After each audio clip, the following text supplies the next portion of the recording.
以你一聽到即刻係會聯繫到關於 U 嘅一啲信息。詞方面咧，一定要好貼合個主題嘅，譬如可能U 積分啊，好容易入口同埋好容易唱嘅。介紹得 U 有幾多着數得你拿捏到嗰個多士係啦，作為音樂性佢係幾好，佢又用幾多生意 effect 啊，幾得意。快啲做分啦！係啊，佢 answer fair 又幾有趣，係啦佢又用啲卡通聲演繹。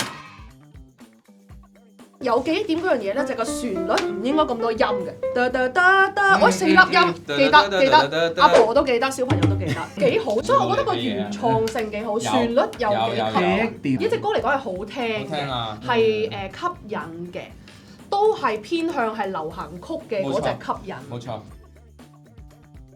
佢啲歌詞都全部都係嗰啲又攞積分啊，係咪有充滿無盡嘅分啊？其實好 OK 喎，就係話俾你聽，所有生活嘅嘢都同我呢個 U 有關，所以我會覺得佢同嗰個品牌更加契合啲嘅。個 mood 好開心啊！小朋友跟住大人帶佢哋行街度好開心，嗰種感覺。